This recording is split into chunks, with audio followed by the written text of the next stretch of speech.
So আমাদের next টাস্কটা হচ্ছে এইখানে নামটা যে ইউজার লগড ইন সেইটা রাখা এবং এইখানে মেম্বার লিস্টটা দেখানো।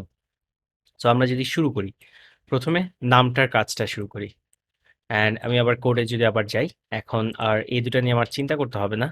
আমরা ড্যাশবোর্ডে যাব অ্যান্ড ড্যাশবোর্ডে স্ক্রিপ্টটা খুলবো। আমি ইউজারটাকে ধরে নিয়ে আসি লোকাল স্টোরেজ থেকে।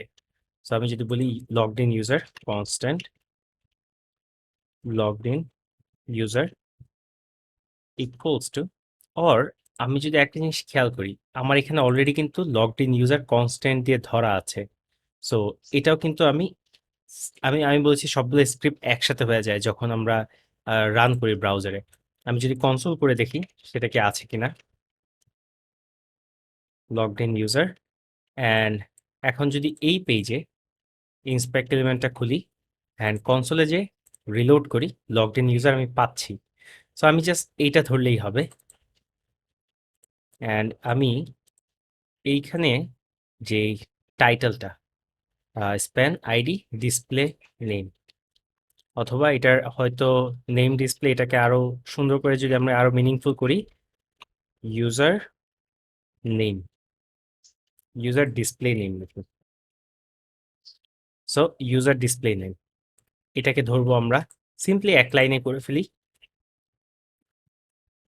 Document dot get element by ID and user display name dot inner text equals to আমার যে লগড ইন ইউজার আছে, লগড ইন ইউজার ডট তার নেমটা। লগড ইন ইউজারে কি কি ছিল আমরা একবার দেখে আসি। নেম আছে, yes. So logged in user dot name. And আমার আর কনসোল দরকার নেই, এই এলিমেন্টটা এটার ইন্টার লিখে ফেলেছি, ইনার না। Reload undefined. সো এই logged in user dot name exist করে না। সো না হলে আনডিফাইন্ড আসতো না। আমি যদি এই প্রপার্টিটা আরেকবার দেখে আসি, ডট নেম, ও এটা স্ট্রিংগিফাইড। এখানে কিন্তু আমি এটাকে পার্স করিনি, এই জন্য স্ট্রিং থেকে যখন আমি অবজেক্ট প্রপার্টি নেওয়ার চেষ্টা করছি সেটা পারছি না। তো এখানে আমি পার্স করেই রাখি, জেসন ডট পার্স। অ্যান্ড এখন আমি ধরতে পারবো। সো আমি যদি এখন যাই জন্ডো, so it's working. And next হচ্ছে মেম্বার লিস্টটা, এইটা পপুলেট করব। সো এটা আছে কোথায়, এটা যদি আমি ড্যাশবোর্ডে যাই, এটা আছে এই টেবিলটা। হয়তো আমরা টেবিল আগে কখনো দেখিনি, এইচটিএমএল এর টেবিলও আছে, যে এই টেবিলটাকে এভাবে সুন্দর করে দেখায়। যদিও কিছু সিএসএস অ্যাপ্লাই করেছি যার জন্য টেবিলটা এত সুন্দর, বা না হলে আরেকটু কনজাস্টেড দেখাতো। সো এইচটিএমএল এর টেবিলে আমরা ডাইনামিক্যালি এই টিআর গুলো অ্যাড করব। সো ফর নাও এই টিআর গুলো আমি ফেলে দিই, একটা টিআর আমি জাস্ট রেখে দিই। সো একটা টিআর কপি করেছি, এগুলো কিন্তু টিআর না, TH. So table header. So table header যেগুলো হচ্ছে উপরে নামগুলো দেখায়, আমি যদি রিলোড দিই শুধু জাস্ট এগুলো আছে। সো এই ইউজার ডেটাগুলো আমি কিভাবে পাবো, আমি যদি বলি constant user data equals to local storage dot gate item, and কি নামে আছে, ইউজার ডেটা নামেই আছে, ইউজার ডেটা। অ্যান্ড এটাকে আমি যদি জেসন পার্স করি, জেসন ডট পার্স, এটা আমাকে একটা অ্যারে দিবে।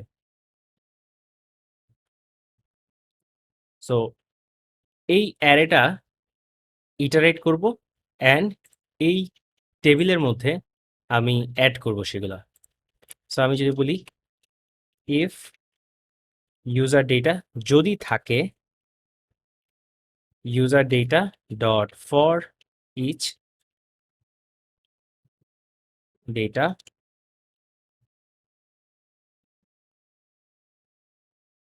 অ্যান্ড আমি উপরে যদি ইয়াটাও ধরে নেই, আমার যে এলিমেন্টটাতে আমি অ্যাড করব,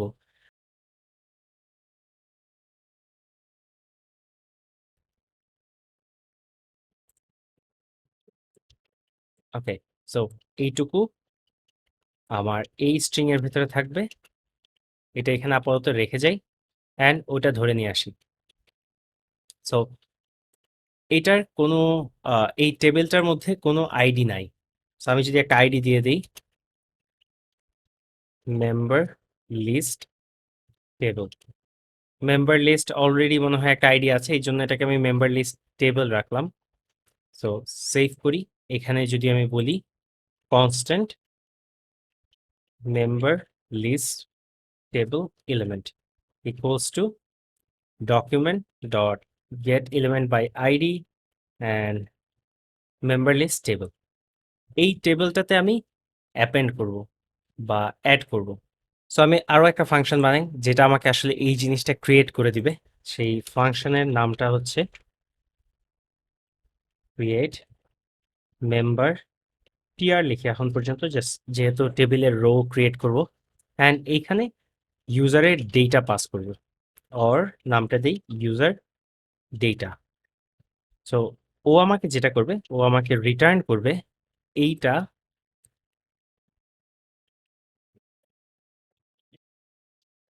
এইটুকু রিটার্ন করবে, এইটুকু রিটার্ন করবে। বাট এই টিআরটাও কিন্তু আমার ক্রিয়েট করে নিতে হবে। এই জন্য আমরা লাস্ট টাইম দেখেছিলাম এলিমেন্ট কিভাবে ক্রিয়েট করতে হয়, আমরা জাভা স্ক্রিপ্টে সেটা শিখেছিলাম। আমি যদি বলি TR LM equals to document dot create get না ক্রিয়েট এলিমেন্ট অ্যান্ড এটা হচ্ছে টিআর, একটা টিআর ক্রিয়েট করব অ্যান্ড টিআর এর এখন আমি চাইলে টিআর এর ভিতরে ইনার এইচটিএমএল এটা দিয়ে দিতে পারবো। So TR element dot inner HTML equals to, এখন এটা দিয়ে দিই